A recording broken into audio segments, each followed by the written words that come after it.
time.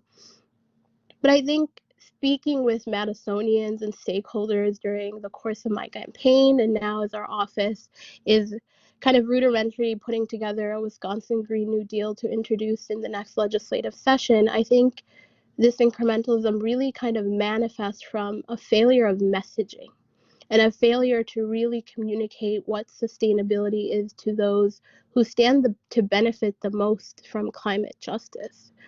And because this is more or less an academic setting, I think there is merit in also calling out how many institutions like this one, progressive organizations, nonprofits, and the like gatekeep sustainability and climate reform efforts, which is also why I'm so grateful for this panel, because it is about amplifying those voices that aren't usually heard in the sustainability, debate or world. We tend to use really dense jargon and quite frankly occupy not very intersectional spaces to talk about a phenomenon that will harm communities of color the most, and often communities that are not in the same room as our researchers, our representatives, our activists. This was really hard to learn and to look at when I inhabited really progressive activism spaces. So I've had my own struggles with it as well. And I think that is one of the most important issues when it comes to sustainability, when it comes to environmental reform, from my perspective on the ballot, especially this general election and beyond. How are we giving agency to the most afflicted communities when it comes to climate change? And I think the climate crisis is deeply an environmental racism crisis. While the climate crisis will impact all of us, Black, Indigenous people of color, and other marginalized communities will bear the majority of the burden. I'm from Sudan, Africa, and currently, our village is under feet of like so much water. And I think our highly stratified society means those who are less likely to contribute to the climate crisis, by consuming fossil fuel-based products, are the ones most likely to face death and displacement because of it. And I think that the state of Wisconsin specifically has only presented so far really short-term half fixes to what in reality is an equity problem. And if we have, any hope in mitigating the threat on our horizon, we really need to start and really go hard on like rigorously addressing white supremacy, the patriarchy, transphobia, homophobia, xenophobia, and ableism. And I think the oppression of marginalized people is truly not rhetorical. I think in every aspect of society, marginalized communities are hit first and the hardest by the crisis. So if we don't, address the systemic and systematic issues that underlie our societal makeup, the efficacy, of sustainability will only extend as far as just a single straw ban that we saw in Madison. It does not do enough if we don't, solve the underlying problems. And I think it's a crisis of power, what we have.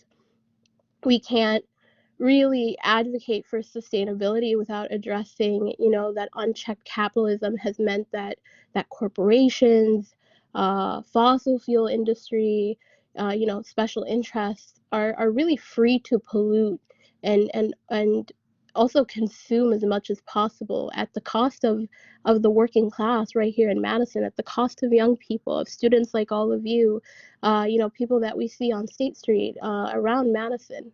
And I think what's even more cynical to me is that they've used their profits to literally buy our democracy and rig the system in their favor. And when you work in the Capitol and you see those lobbyists doing everything they can to really shift the tide towards their own interests, it's incredibly discouraging. And I think our political reality really isn't left versus right. It's not Republican versus Democrat. It's about those on top that have the ability to pay much money to divide us, right? It's in reality a top versus bottom phenomenon. And I think, the working class versus the wealthiest 1% who continue to really exploit our labor and our bodies for their own gain. And I think to kind of sum that up, we live in an oligarchy, literally just ruled by billionaires, and capitalism has put our government and policymakers up for sale for the highest bidder. And I think that is what is truly at stake when it comes to sustainability, when it comes to almost all the other issues up, on the ballot this year. So I think, in summary, tackling the root of the climate crisis means that we can't take a cookie cutter approach anymore, to cut our carbon emissions. I think we need really targeted investments into marginalized communities, paired with incredibly strict regulation of the unchecked systems that have gotten us to the point we are on a destructive path, right? Not to add to the pessimism of our current, political climate, but we need to make sure that we are taking the first step in winning back political power for the working class in order to make this a livable planet for all of us. And I think that is truly, truly what's what's at stake on this ballot. We need to bridge the opportunity gap in education. We need to fix our economic disparities and cast out the supremacy that is inherent to our government. And if we do not find, a solution for issues like housing affordability, police brutality, voter disenfranchisement, sustainability really won't get very far, and we'll be at the starting block over and over and over again. But I think once we get this, fascist president out of office and something more reasonable to work with, we can start really, really making headway on sustainability. So here's to hoping, I guess. Thank you. Thank you so much.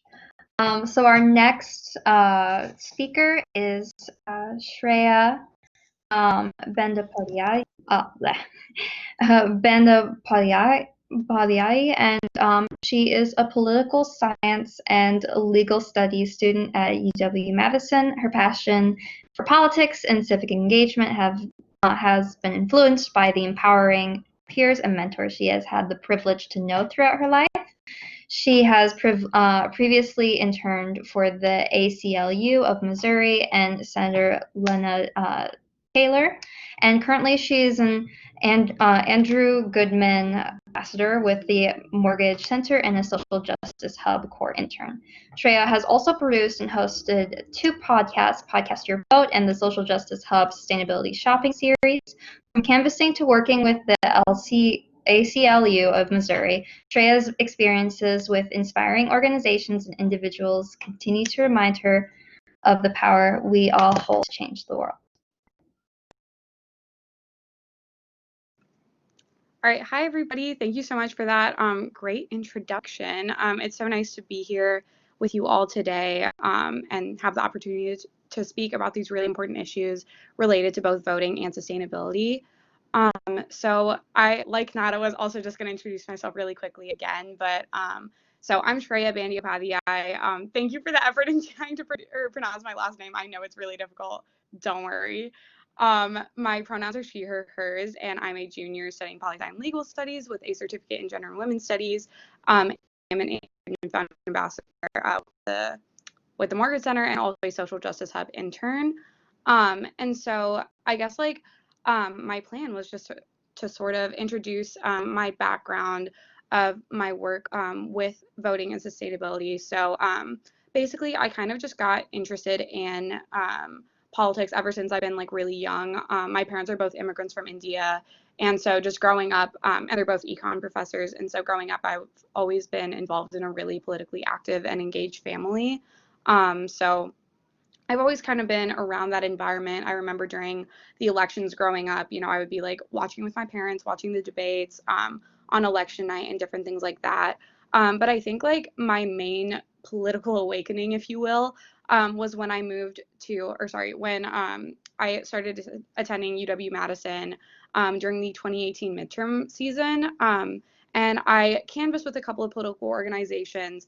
And it was honestly, canvassing is really scary, but really enriching experience once you do it and you hit a couple of doors. And, 1 out of the 50 doors that you hit, if one person says, oh, well, you've really changed my mind about voting, I'm going to go vote now, or something along those lines. It's always the best feeling. You really feel like you've made a difference. So that's always really great. And that kind of is where I got this passion and zeal for staying involved in activism and doing these sorts of different organizations and things like that. And I got involved with the Andrew Goodman Foundation, which, just a really quick history of it, is this really amazing organization dedicated to voting and increasing voter engagement, access to the ballot box, all of those really great voting things. And it's named after Andrew Goodman, who is a freedom fighter who was murdered by the KKK while trying to register Black citizens to vote in the South in the 1960s. So they have followed his mission ever since of trying to just increase voter access to the ballot box and reduce voter suppression and disenfranchisement.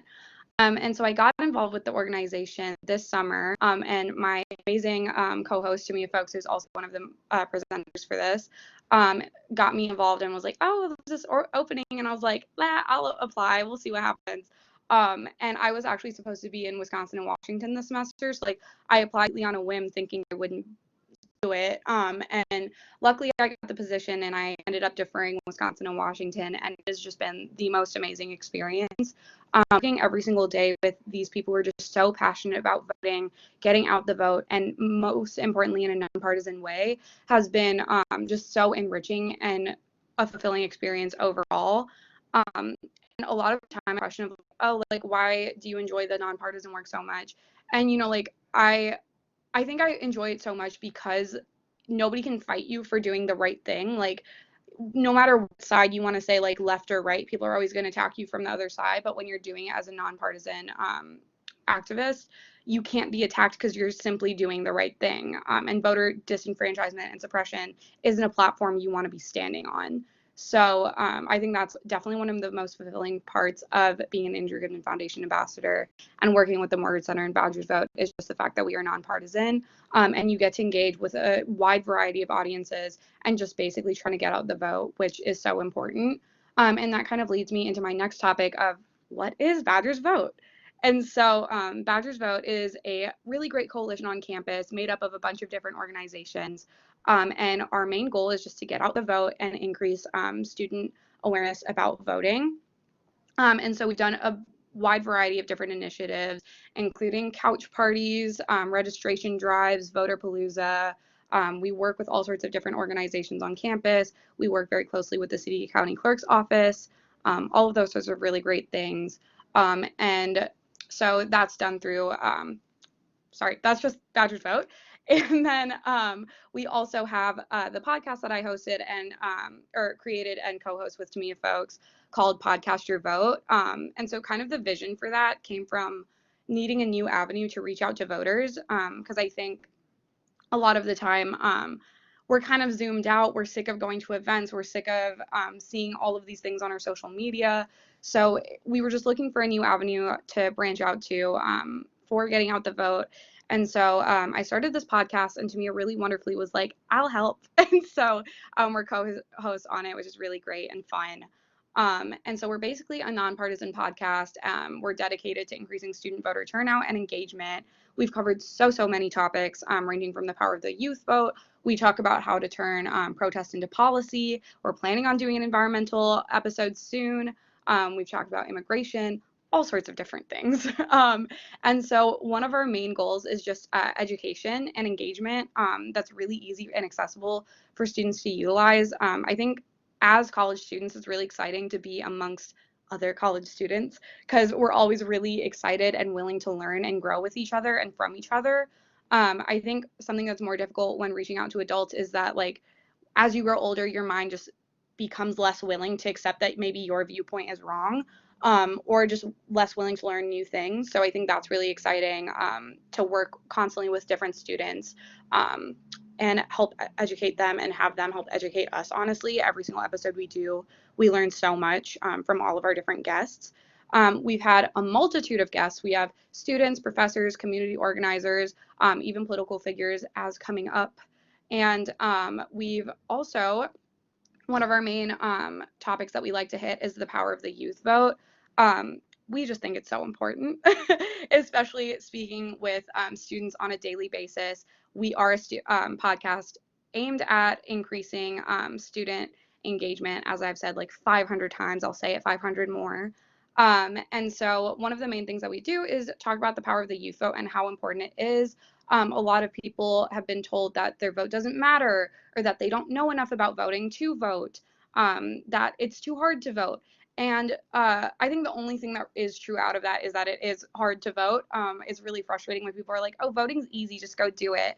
Because that makes people feel like if they can't figure out all of the different pieces of red tape they have to cut through to finally get their vote in, they're stupid, which is so not true.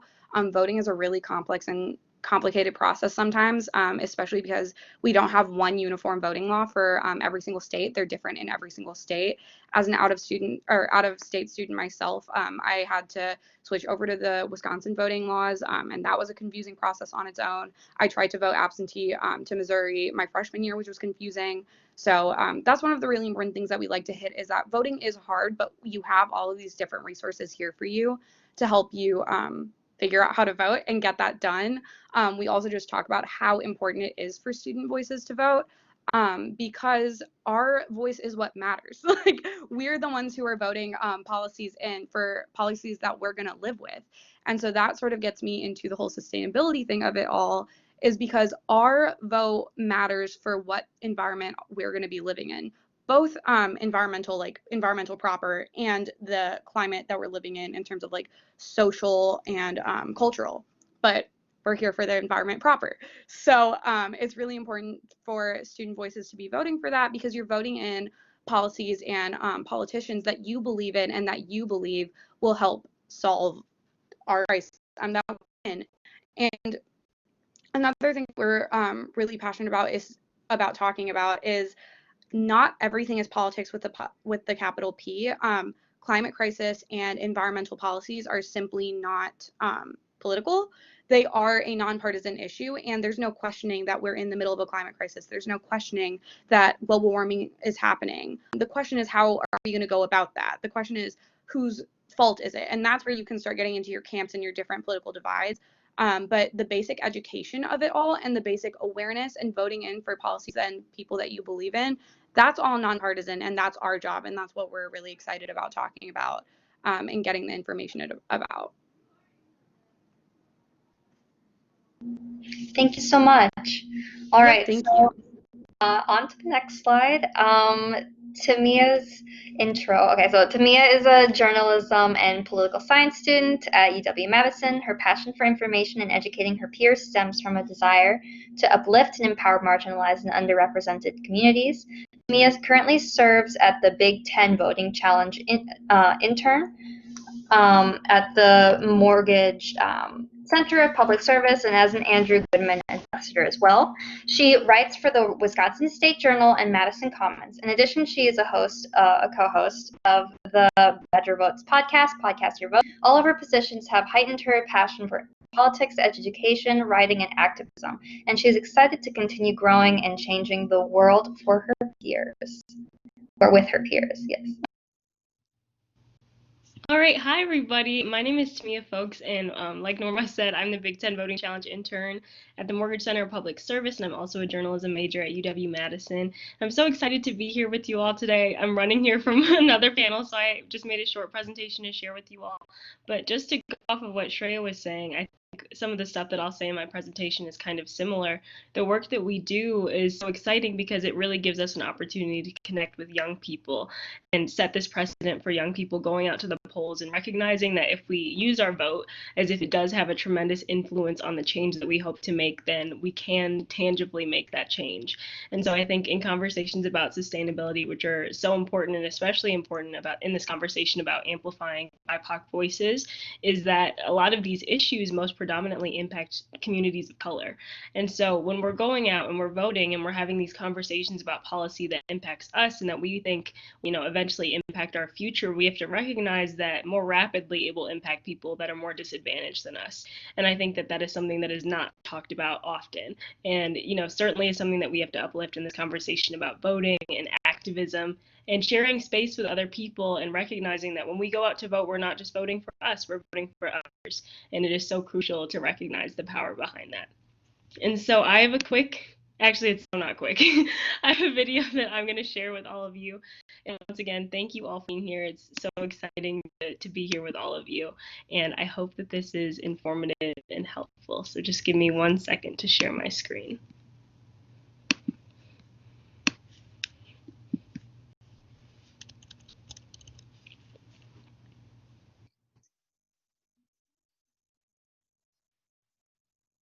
Oh, we can't hear your audio, Tamiya. Oh, okay. Can you not hear it even though my mic is on? Try it again. Just take Okay. off.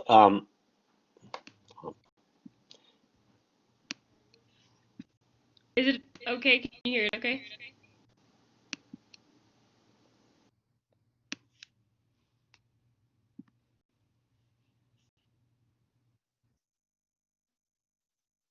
No, we still can't hear it. I know that Carissa, I think you had this video pulled up as well. If you'd like to try, because we did test that audio, and hers worked.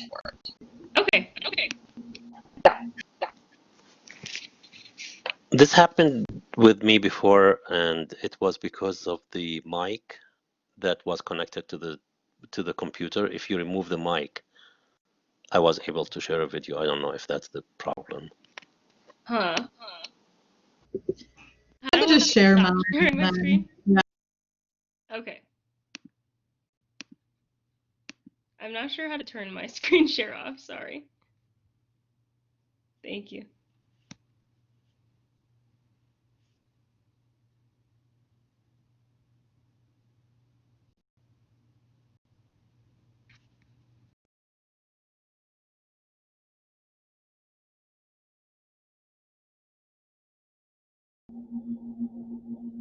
Okay, I still can't hear.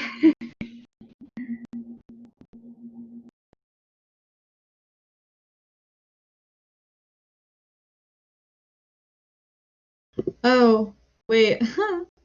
My mic is muted. Okay, Sorry. Difficulties, everyone. And also as an Andrew Can you hear that?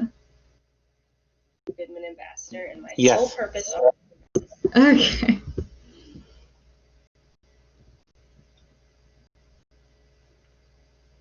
Hi everyone, my name is Tamia Folkes, and I am so excited to be here with you all today. I am a student at the University of Wisconsin-Madison, and I serve as the Big Ten Voting Challenge intern on our campus, and also as an Andrew Goodman ambassador. And my sole purpose on our campus is to help to mobilize young student voters, help educate them about the issues that they care about, and also just to educate them generally about the system and the process of voting. And so the reason why I'm here speaking with you all today is to just share a little bit of my knowledge about how to engage and inform young voters, and to encourage you to mobilize the young people that you know to get involved in politics and really make a difference in this 2020 election. And so I have a little bit to share about the youth voter turnout with all of you today, and some resources and tactics to get student voters out, and also just am happy to answer any questions. I will leave my contact information with Mrs. Ashley for after this presentation. So if you'd like to reach out to me, then please feel free. I'm happy to continue spreading this information to anyone who needs it, so please feel free to contact me. And the reason why us being here in this space today is so important is because Wisconsin is #1 in terms of youth voter influence on the 2020 election. So this is a really big deal. The opportunity that we have to turn out students this year it outweighs any other year in previous history. And after the 2018 election, which was a midterm election, 33% of youth reported that they were trying to convince their peers to vote. 11% said that they registered new voters. So since then, these numbers have skyrocketed. About 50% of youth survey that if they're eligible to vote, they will convince their friends.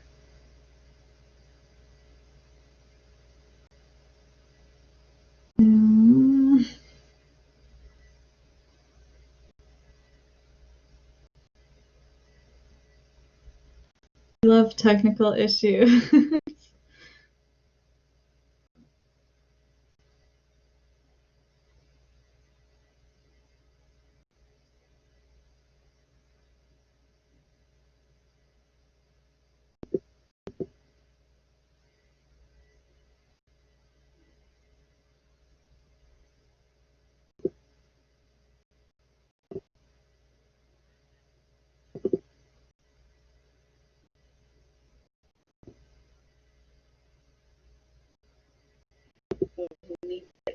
youth voter year in previous history. And after the 2018 election, which was a midterm election, 33% of youth reported that they were trying to convince their peers to vote. 11% said that they registered new voters. So since then, these numbers have skyrocketed. About 50% of youth survey that if they're eligible to vote, then they will convince their friends to vote and also have become registered. And they also, 25% will say that they'll help to register other people. And the power behind this is really exciting because it shows that young people are getting really energized and excited about voting. It's really exciting to see people getting out and having faith in the process. And the one thing that we need to do is continue that confidence in the democratic system. So one of the things that we do on my campus to mobilize students is to do things like text bank. It's to grab your phone and pick 3 people who you're going to text. You say some information about this upcoming election, whether it be, do you know your polling location? Do you have a plan for how you're going to vote on election day? Do you know who the candidates are on the ballot? Just giving people those crucial reminders that they need before they go to the polls is super, super important to making sure that they actually end up at the polling location on election day. Obviously, our absentee ballot deadline has passed, and mailing in those ballots now is not encouraged anymore. People are being encouraged to drop off their ballots directly to an absentee ballot drop box or to an in-person polling place, which they have been designated to, which they can find on myvote.wisconsin. And this is really important information just to share. So texting people, even just giving them a call, will be really crucial in ensuring that the turnout is high. And Wisconsin is a swing state. Once again, it's a toss-up in 2020. And the state flipped from blue to red in 2016 with Trump winning by less than 1 percentage point. And that margin in which he beat Hillary Clinton was about 23,000 voters, which on my university campus is more eligible students than there is a margin between the win and the loss between Hillary Clinton and Donald Trump.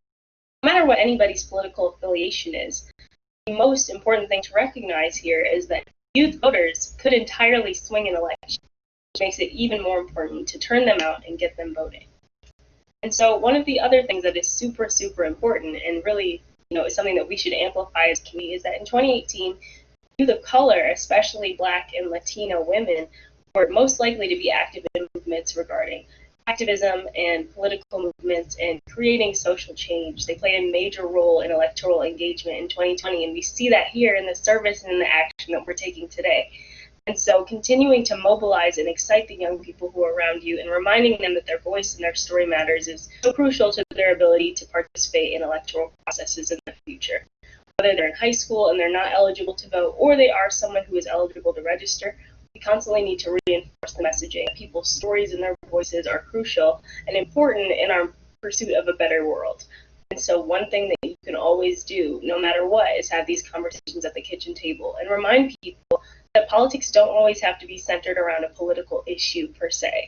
We all experience political things. Something that's political could be living in a neighborhood that doesn't have a grocery store, living in a food desert, or seeing how your neighborhood is zoned, looking at gerrymandering and how representatives are split up among districts. Those are all things that affect us every single day of our lives. And we, often get down to the bare bones and think about solely party, and that keeps us from having important conversations about how the world is functioning, how the people that we elect represent in office. So 79% of young people say that the COVID-19 pandemic has played a tremendous role in shaping their political perspective and changed their lives in the way that they look at politics. The top 3 issues for young voters are the environment, racism, affordable health care, and a wide range of other issues, but those are the top. And so if those are issues that you aren't informed on and you're telling young people to vote, I implore you to do a little bit of research and be able to have engaging conversations with young people about how you think the leaders that are being put into office might be able to help them reach their goals in achieving these changes with these issues. Because that's something that we hear a lot from students. In addition, hearing from an older person what issues are important is incredibly crucial. Because one of the things that I've heard on my campus all the time is that students say, oh, I don't feel like I know enough to vote. How could you possibly not know enough to vote once again? Because we all are impacted by this policy. And we should make it seem like you have to study what happens in the U.S. Senate to be able to participate in elections. One of the things that we have to do is bring it down to the ground level and just have a kitchen table conversation sometimes where we're talking about politics in a way that is respectful, nonpartisan, and simply gets down to the things that we care about. 4 in 5 young people believe that the 2020 election will impact their everyday lives. And among 18 to 24-year-olds, young people think that they have power to change this country. And so right now, 2020, these last 6 days or so before this election are so important to help mobilize and turn out this voting population so that they can continue the trend of voting, working the polls, and being engaged citizens in the future. Their ability to help students to gain access to resources to not only get more involved voting, but also to better understand our democracy and expand far beyond just, telling them to vote or to get registered. One of the things that has been my favorite activity to do every election season is to work the polls. In Milwaukee, I know personally that we've seen long lines, long wait times for polling locations, and just a general uncomfortability with people feeling unsafe at the polls. And one of the ways that young people have been able to step up in these past few months is to be able to volunteer as poll workers, a position that is a lot of times paid, that is really accessible and easy for them to learn the democratic process and also be a participant in democracy. And so if you know any young people and they're feeling confused about this election, if they're not having a lot of excitement about the issues that are on the table, or on the other hand, if they are really excited, encourage them to be a poll worker and ensure that they're taking part in the democratic process in a way that is extremely unique and fun to do, that they can do with their peers. Also, if you know a student who is from out of state who might be attending a university that's in Wisconsin, make sure that they have a proper voting ID before they head to the polls, or they order an absentee ballot, because we want to make sure that their votes are counted on election day, and that's certainly something that is not publicized a lot. Students are one of the most targeted populations when it comes to voter ID, because if they're not from Wisconsin, they could easily be turned away from the polls for not having an additional passport, some type of proof of residence, or all of these additional other things that make it really hard to get to the polls. So make sure that you're also having the conversation about voting plans once again, and making sure that they have the resources they need to vote effectively. So to everyone who is tuning in today, I thank you so much for joining in this work and in this conversation about voting. It is so important to me and to everyone who will, live in this world after 2020 to see that we are putting in the work to make it. One of the things that is a constant reminder in the organization that I work for, the Andrew Goodman Foundation, and at the University of Wisconsin-Madison, is that people died for us to have the right to have the opportunity to go out and vote, to demand that our voices are heard through our votes. It is absolutely essential that when we have these conversations about voting and about civic engagement, that we recognize that these privileges are not something that we were born with. It wasn't something that we just inherited for no reason. There are people who put their lives on the line, but so much on the line for us to have the opportunity to get out and vote, and it's so important to amplify that message as we go to the polls. It is such a privilege and a right and an opportunity for change that we really should cherish and take care of. And so I'm so excited to see how people cherish that message throughout this election process and after, because this election is not the last election we're going to have. It's not the last time that we're going to have issues that we're passionate about, and it's not going to be the last time that people are angry about the things that are happening in this world and want to make a difference. And for young people especially, it's important for us to realize that this is a small piece of the puzzle of us creating a bigger and better world that is made for us to really thrive and make the most of in the future. And so I'm so excited to share that world with all of you, and also to continue this work in amplifying youth voices and pushing for get out the vote. And so I want to thank you all for being with me and for sharing this space. I guess I'll talk a little bit about some of the resources that you can use to help mobilize students. There are websites such as Headcount, IWillVote.com, When We All Vote, that you can direct students to gain information about. And then also, if they're at a college campus, they might be someone like me who cares about voting. There's probably an organization that works in voting on their campus that they can connect with, and they're easily found on social media. One organization that I work for, called the Andrew Goodman Foundation, has campuses across the country, so no matter where you're from, you can go to andrewgoodmanfoundation.org and find out exactly what campuses are mobilizing student voters, and maybe connect your students that you know to those people. It's super easy to send a link and to connect your students and your young people with the resources necessary to get out and vote, to be really excited and motivated and hopeful about this election. And that's what we have to do. We have to spread hope, and we have to uplift people, and we have to ensure that they feel empowered in this policy and in this action. So thank you all for being with me today. I'm so glad that I could join you, even for just a little bit, to talk about voting, which is so, so important to me. And I hope to see you all soon and at the polls. Thank you so much.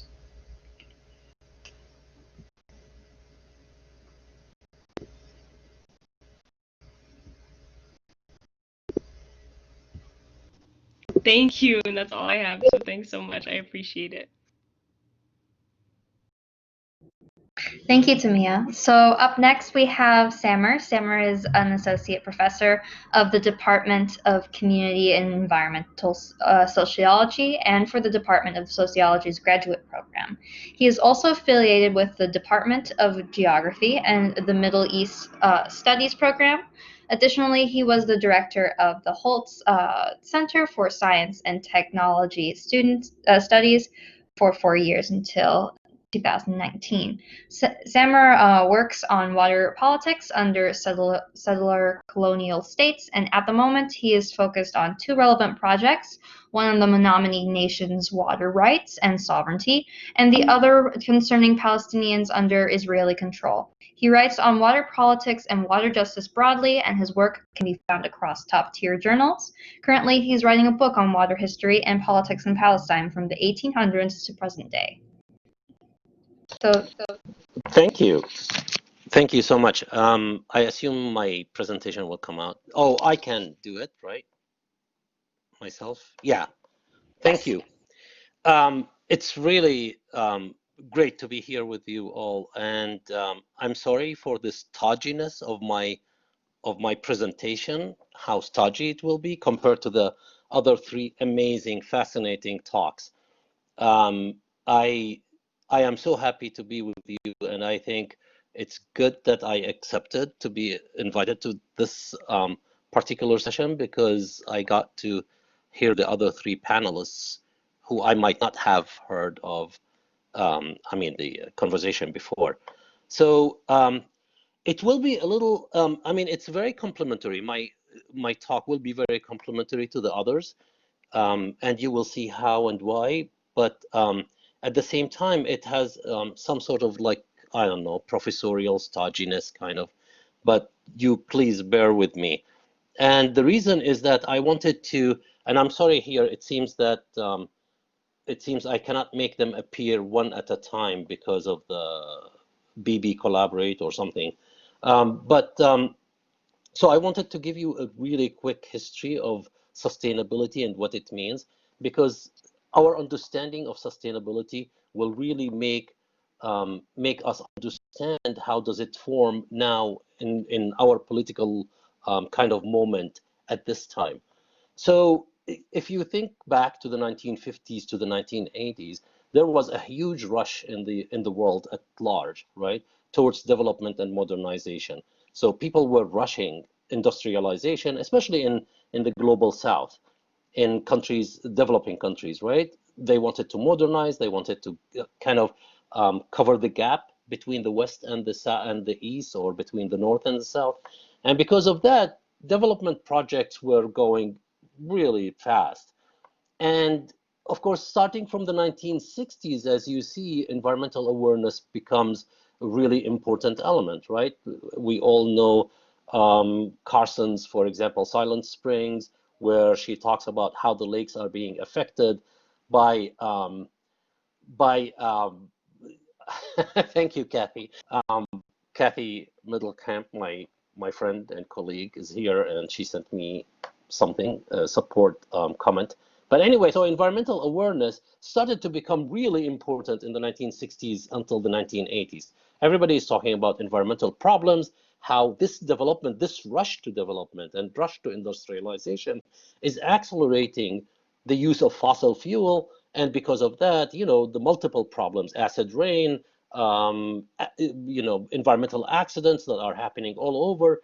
So what happens is that environmental awareness becomes so strong that you find environmental institutions start to prop up around the world in the 1970s, starting from 1970, the Earth Day, right? And Wisconsin is really famous for it, and onwards.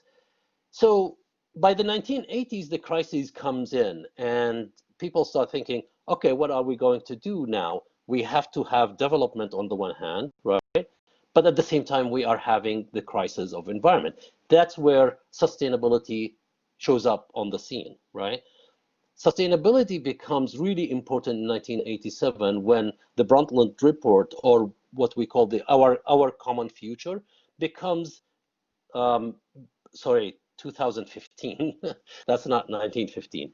Becomes really important from 1987 until 2015 when the Paris Accords come in. And what that means is that sustainability becomes the organizing theme for environmental activism. But what does sustainability mean? It really, in the end, it's about growth, right? It's we need to sustain economic growth within environmental limits. However, it's growth, right?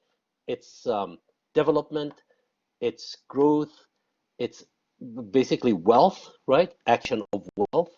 All of that needs to be enshrined in this sustainability kind of discourse. And what it lacks is the view of justice. And I think a number of you, like the three speakers before me, were talking about how important justice is, or inequity, that we need to actually include it in our understanding of sustainability. As a matter of fact, sustainable development does not include justice as a framework. Of course, some people might disagree with me. I think there were a lot of attempts during in the years from 1980s to 2000s till now, right? There were a number of attempts to include justice as a framework that is included in this understanding of sustainability.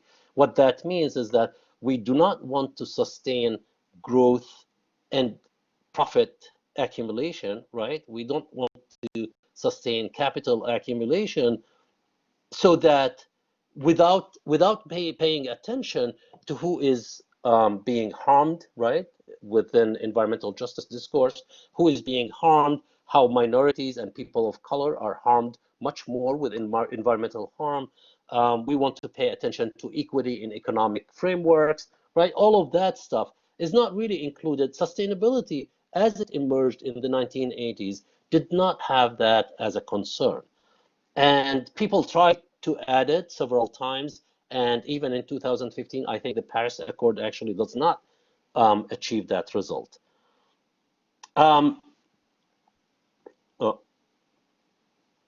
so I wanted to give, and Nada, I mean, I think this will be like really a good kind of follow up on your talk, because you are now doing something about these plans. And what I did when people invited me to do this, I looked at Madison's sustainability plan for 2011, and I looked at a number of things that, because I took the mandate for me to be like seriously that, you know, what kind of election, what are the platforms in the election in this year, how do they look like, and what can we do about it, and do we understand them or not, and how can we understand these platforms, right? Republican, Democrat, and I talk about Madison too.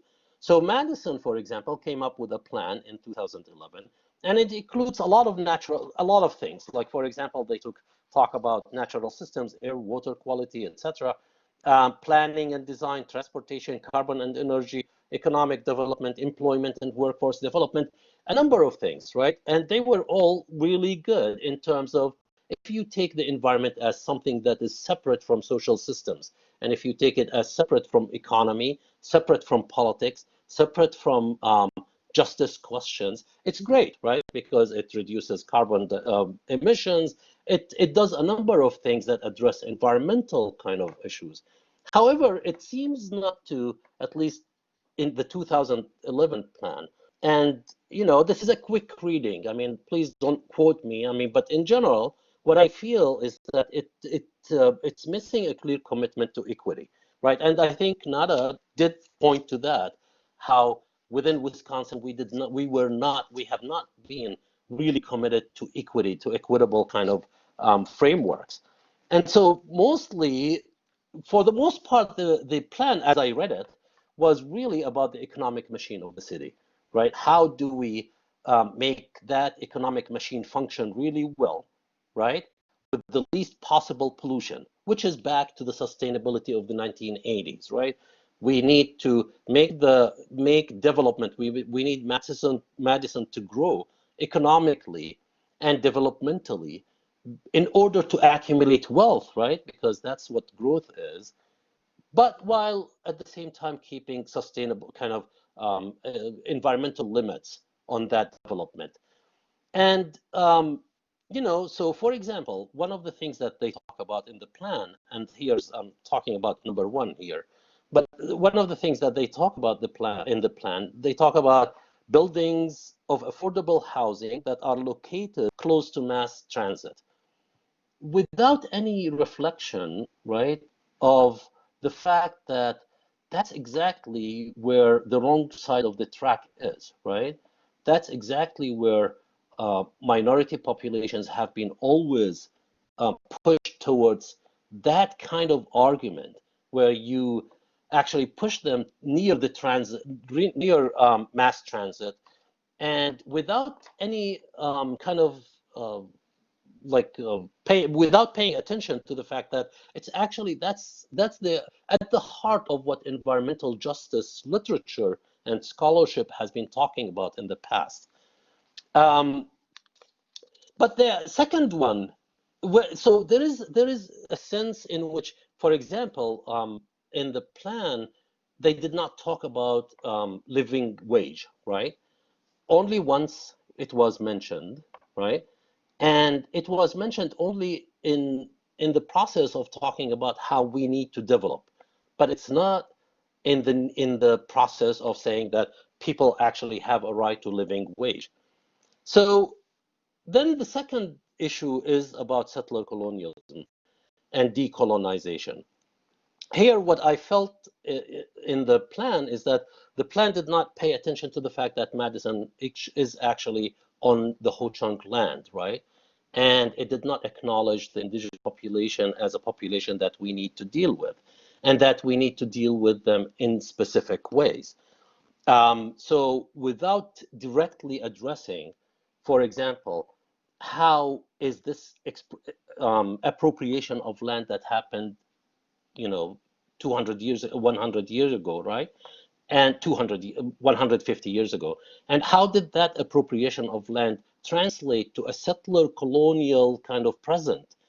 Settler colonialism, all of us settled in this land, settled at some point. Some of us we have different biographies. Some of us came as slave descendants, right? And some of us came as migrants who were forced to leave and live in exile. Some of us came as opportunity, right? But we are all settlers, and we have to acknowledge that we are settlers within this land, and that our settlement is affecting the Ho-Chunk, for example, nation, or the nations within Wisconsin or the United States, that it's affecting them in certain ways, and that whatever we are trying to build has to be just in both frameworks. One is commitment to equity, but also one to decolonization. And what does decolonization mean? It means that you actually work on repatriation, you work on providing opportunities, you deal with the Ho-Chunk nation and try to figure out what kind of a future can be sustainable from their point of view. And you deal with that, right? As a settler colonial kind of present. And without addressing them, like those two questions, what you are building is really, even if you are building a sustainable thing, it's really a sustainable future for a specific part of society that does not include people of color, does not include the poor, does not include Ho-Chunk Nation, for example, or indigenous nations. And this is really important because it translates into so many things. Now, in President Trump's platform for the environment, there is no plan, right? I mean, if you go through to his campaign site, what you see is that in the past 4 years, we did all of these things. And all of these things mostly are about deregulation, how we deregulated the industry. Denial of human impact it's really filled with references like that. Importance of growth, right, and the market. And basically what he does is, what they do in that plan, in their environmental discussion, is that they are rolling back environmental governance to pre-1987, even before sustainability came about. So their argument, the main argument, is that markets should deal with it, right? Market is the solution. Price mechanisms in the market will affect whether or not environmental governance in a certain way will be efficient or not efficient. That the state should not intervene in. And the only one, so it will depend on the supply and demand. And at some point or another, it will determine, or at least shape, the production and consumption patterns of people in a direction of more environmentally friendly industry. But in that case, there is no yeah, so in that case, there is no no thinking about what would an environmental governance from the state part should look like, or even should happen. But we always know from so much literature and scholarship that has taken place that when people say deregulation, which means removing the state from managing the environment, they really are not deregulating. But what they are doing is re-regulating, right? And what they do is re-regulate, making newer regulations. That what they do is that the economy, they regulate the economy in a way that sustains capital accumulation and the accumulation of wealth. That's precisely what happens, right? I mean, for the most part, there is no deregulation. The federal government is not going to say, the Congress is not going to say, oh, do everything as you like. It's not going to happen. There are subsidies for private industries. There are subsidies for the oil industry. There are subsidies for any number of industries that make sure that wealth accumulation happens, right? So it's not really deregulation. But anyway, that's the platform that they are going with. For Vice President Biden's plan, it's really, there is a plan, of course, and it's mostly committing the US to sustainable growth, right? There is growth element, so development is really important from their perspective, and that development and that growth has to be within the bounds of environmental harm. You don't want to cause environmental harm. So it's, in a way, it's back to sustainable development days, right? And joining, and that's evident by, saying that we want to rejoin the Paris Accord and stuff like that. And there is some language about environmental justice, which is great, right? But very little about the structural and the structures of the system itself, the economic and political system, that lead poor communities, native communities, and people of color to actually be affected more than other people, right? There is very little about the structural elements of it. So, for example, in Biden's plan, there is so much talk about how we need to protect people of color, right? Because they are harmed more than others in environmental stuff. But they don't make the link between that harm and the fact that the system itself has to change, right? They don't do that. Nada might talk to us about the New Deal, for example, might do something more than the Biden's plan on that element. But there are, I mean, in my so, for example, if you talk about police brutality, even though it's not about the environment, right? Biden himself will always talk about how bad apples, we should remove them from the police forces because the police are good in general. But what he doesn't seem to articulate is the fact that police brutality is the end result of a systemic kind of racial structure that is not only about bad apples, but it's about how the system is built around this racialization, right, of economy and environment. But the main problems from my perspective in Biden's plan is that one, it deals with disadvantaged communities as if they are stakeholders without historical differentiation about justices. So for example, they will say, almost always, they will say, people of color, Native communities, and poor people, right? The three elements, the three groups will always be mentioned together every single time that the plan talks about that environmental injustice. What they are not paying attention to is how the historical paths with which, for example, people, let's say Black Americans, right, have been subject to injustices is very different from the path that Native Americans have been subjected to that injustice, and very different from the poor communities, right?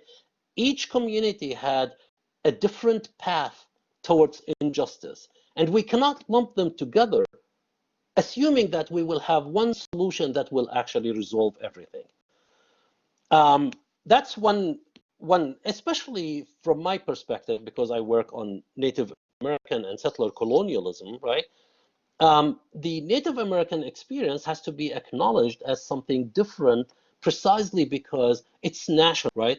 There are indigenous populations that are made of nations that the American government, federal government, has to deal with them as nation to nation, not only lump them together with other stakeholders as if they are a stakeholder group that is undifferentiated from others, but also, for example, African American descendants, for example, from slaves. You cannot deal with them as like you deal with the poor communities, because there is something agreed about the conditions of slavery that might actually lead you to think about their environmental harm in very different ways. And that needs to be discussed. The other thing that is really important from my perspective, and I might come to you as shocking, is the science-based thing. So every day you listen to Biden or, of course, Kamala Harris or others, they will always talk about how our environmental governance will be science-based. Now, of course, this is a reaction to the Trump era where science is not considered as, as the ultimate decision maker, right? But at the same time, they are confusing the notion that, sure, science should not be dismissed, but science should not be everything, right? I think they are using science-based arguments for things that should be political through and through. One, in terms of justice, for example, for people of color and poor communities, and in terms of nation-to-nation agreements with native nations recognized as sovereign. Science has its own politics that we need to acknowledge. I will give you one example and finish on with that. Actually, I will not talk about this. I'll talk about this. Do you see the fish inside? If someone can tell me yes or no, will be great. Yes. Yeah. So this fish is the sturgeon fish. See them? They are swimming, and this is the Shawano Dam, paper mill dam, right? It's on the Wolf River, and this is like south of the reservation, of the Menominee Reservation. The fish cannot swim upstream. Now that's the historical path of the fish, right? They go upstream to an area where they spawn, and this particular fish, the sturgeon, is considered. I mean, I'm not an expert, and I don't claim to be speaking on behalf of the Menominee Nation, of course, or on behalf of their experts. But from what I gather, is that the sturgeon fish has a huge part in their creation story, and because of that, for a long time now, this dam was built in 1912, something around that time, right?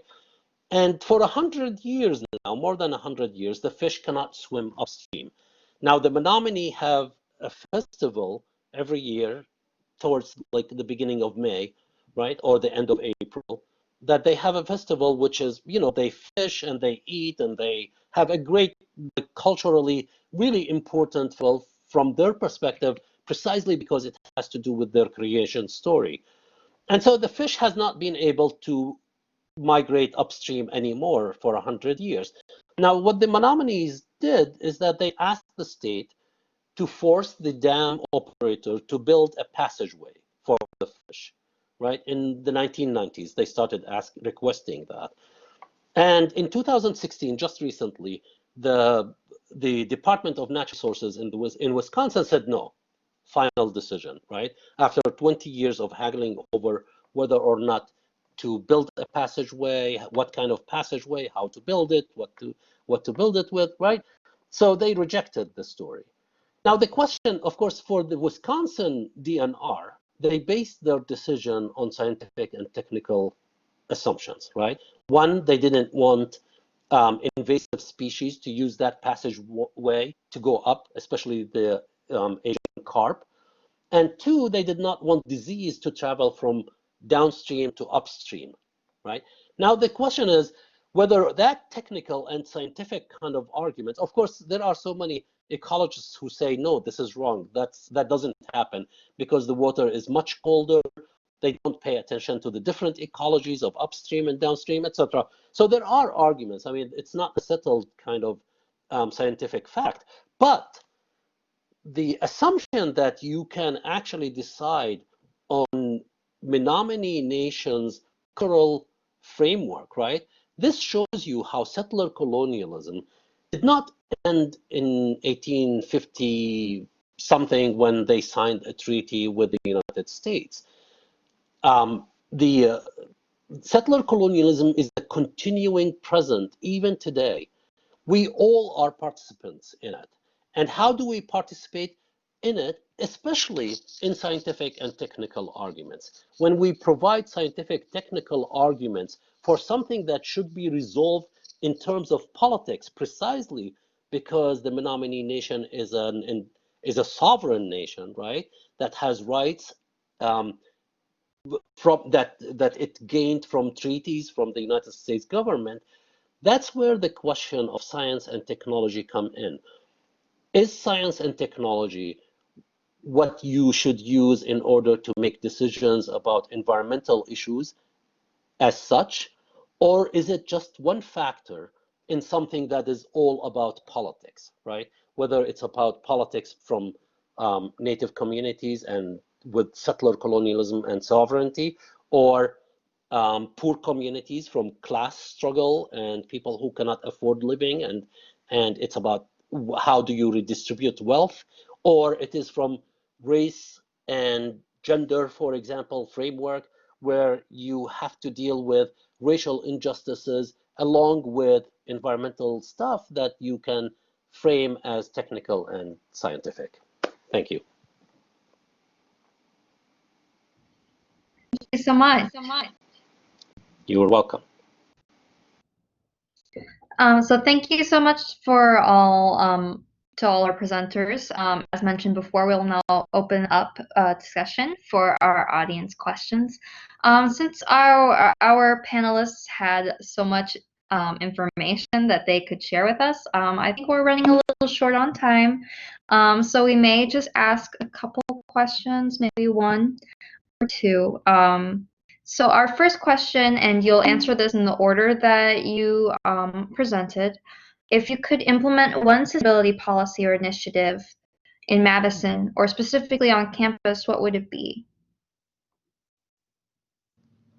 That's a really tough one. We're in the middle of updating the sustainability plan here on the Sustainable Madison Committee. So that's something that we've been looking into, as Professor Alatout said.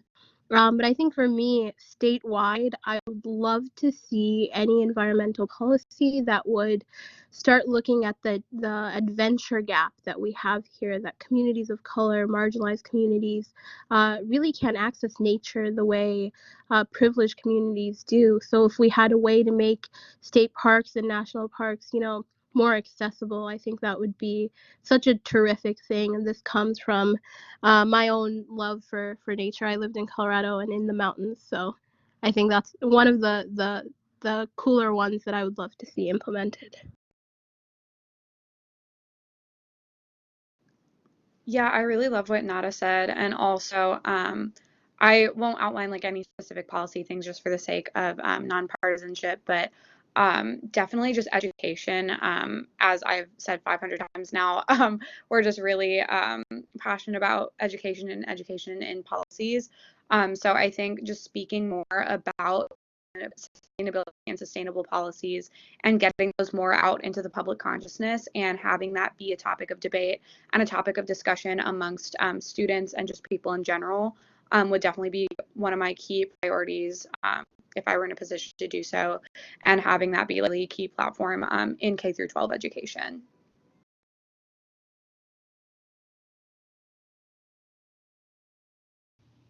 Yeah, and I have to go off of what Shreya was saying. I think education is so important. And I mean, one of the things that I think a lot of people are unaware of, once again, is that communities of color are especially more impacted by some of these issues. And even as Nada was mentioning, it's really important to recognize that, communities of color, once again, just don't have access to the resources all the time to live their lives in a safe and in a full way, even. So I think, sustainability really gets down to, making sure that the way that we go about our everyday lives is a little bit more thoughtful. And that can tie into issues like food waste or water contamination, or, the way that we buy clothes. Thrifting right now is a really big issue that a lot of people have been talking about. I think, things like that, just being more thoughtful for communities that have less than we do is super important. From my perspective, it's really just very simple that the organizing around environmental issues should take into account, people of color, but also decolonization as an environmental framework. It's not a political only framework, but it's an environmental framework that they.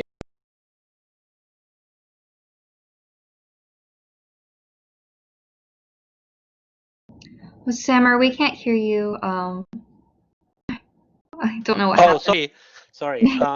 Yeah, I said that that sustainability itself cannot be understood, or the environment itself cannot be understood unless, you cannot have a sustained environment or sustainable environment without having that understanding of decolonization as really a central part of what that sustainability is. I can't wait for Nada's plan to come up. Yes. All right. Thank you. I have one more question, or do we think we want to let now? Wait, I have one here. Sorry, Allie just sent it, so I can't send it to you really quick. But she asked, how do you suggest we navigate the conflict? This is specifically for Samar. How do you suggest we navigate the conflict between science and respect of Native culture, and the example you provided with the sturgeon issue in the Menominee Nation? Yeah, this is really a huge question, and it's a really good question because there is no particular answer to it. The answer really lies in the process by which you create solidarities, right? And you go to the Native communities as someone who is negotiating, not demanding, right? And in that kind of, if you think of solidarity as an organizing kind of framework for working on environmental sustainability, then what happens is that you are all in it together, right? Native communities and settler communities are in it together, with the acknowledgement that there should be some sort of repatriation, right? And so I think, the problem with sturgeon fish is that it's not only that the DNR decided against it, but also there is, in Lake Winnebago, there is a fishery there. And that fishery actually intervened against the passageway because they were worried that the sturgeon will be depleted from the Winnebago Lake. And so that, of course, that shows you that it's really not clearly about science and technology, but it's a mix. And we call it sometimes co-production of science and politics, that politics and science actually co-produce one another in different forms. I hope that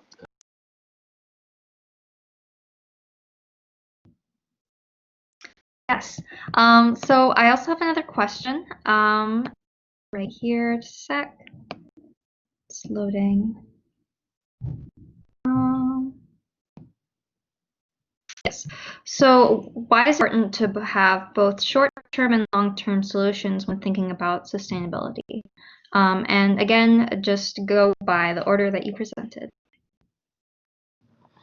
I think it goes to the co-production of science and politics, as Professor Altuta stated. Like, I think that when you're in bureaucracy, you see how slow it works, and getting policy through is about negotiation. It's about playing with all these different spheres of interest to get maybe 1% of what you want through, especially when you have like a very powerful party controlling the legislative process that doesn't necessarily align with progressive sustainable views. So having long-term goals that are the floor, not the ceiling, is incredibly important in terms of effective policy making, but also looking at how sustainability can manifest in the day-to-day changes we can make as policymakers on the city and local level that have, kind of means of really in the long term making just as much change. And like a quick example of that is like, if the city is going to give money to upgrade housing and affordable housing across Dane County, making sure that we are building sustainable housing developments to bring down, energy bills for families that are already facing incredible, gaps in income and housing, disparities, that helps with sustainability and environmental justice. And so looking at the small ways is a great way to ensuring that, we're doing incrementalism, but in respect to really making huge changes 5-10 years from now. Yeah, I just want to echo that answer. That was so well put. Also, I think like one thing that we talk about a lot as students in Badgers Vote is just how slow our government works sometimes. And as I think as these Gen Z like radicals, I think we're always really ready to have change right now, right when we want it. Like, we want gun reform right now. We want environmental change to happen right now. And that's a really great way to look at things. It's just not necessarily the way our government was built to function, which can be really frustrating. So I think it's really important to have that energy, that passion, that radicalism. And that's great when it comes out in the form of protests and dialogue with others, social media, posting, all of those different really great things. And then also having those long-term policy goals that you want to get pushed through. So I won't say anything, but whatever you may think you want to get through, really important too. And so investing in candidates that you're passionate about and think that will get those policies that you're passionate about through.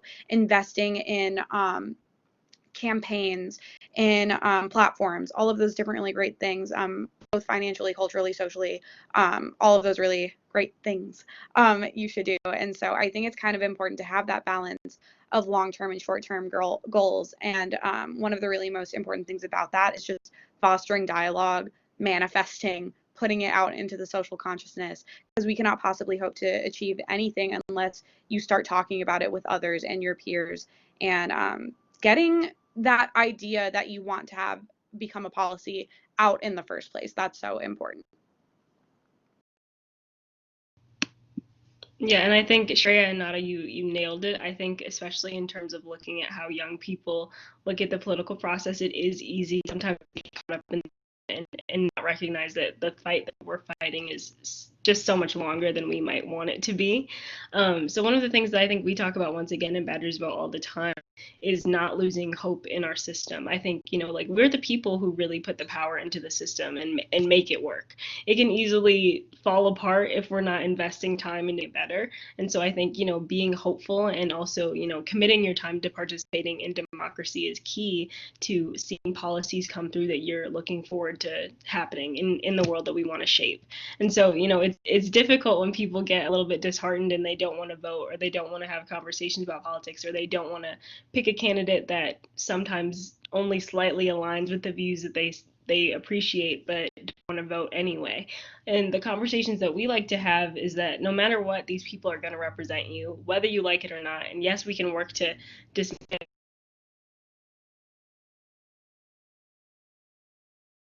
us, but it doesn't happen to participate now.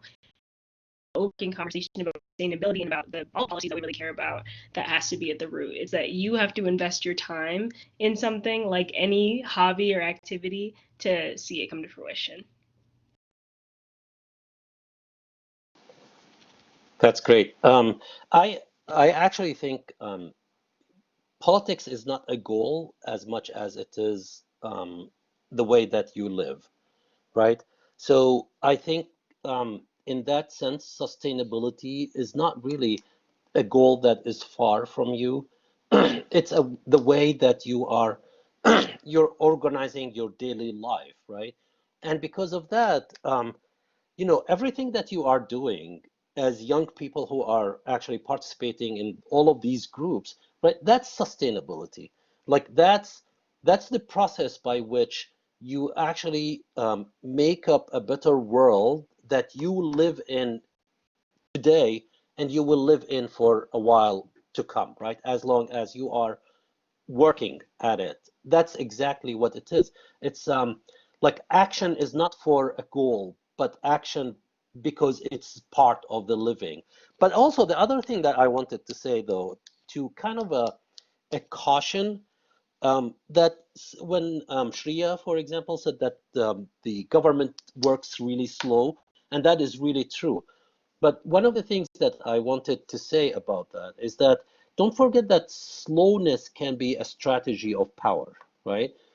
Like the assumption that the government is slow is actually overplayed by those who want it to be slow. And they want it to be slow because it defers everything for the future, right? And so what we need to be able to do is to figure out a way to put slowness in its strategic context, right? It's used as a strategy. How can we get out of that strategy of slowness? Um, Sometimes you have a revolution. Sometimes you just participate in everyday thing, right, in order to deal with it. And sometimes you pressure and you argue and you scream. But just, I mean, I just wanted to make sure that not to take slowness for granted, because sometimes it is really slowness is such a like uncertainty, right, about things. That's also used always in politics, right, as a strategy to delay and defer. Yeah. Well, thank you so much for such an engaging conversation. And thanks as well to the Nelson Institute for Environmental Studies and Facilities Planning and Management, which are the two administrative homes for the Office of Sustainability. As a reminder, this is the second event of the new series hosted by the Social Sustainability Coalition. Our next event will be on Wednesday, December 2nd, and our theme will be Sustainable Food Systems. Also, make sure to follow us on social media at SustainEW to stay up to date about future themes and guest panelists.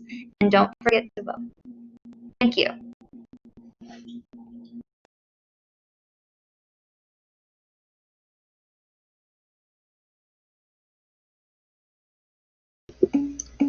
Yeah, thank you to all of our panelists. You guys are excellent. All those presentations were really great. Yeah, thank you for taking the time to be here tonight with us.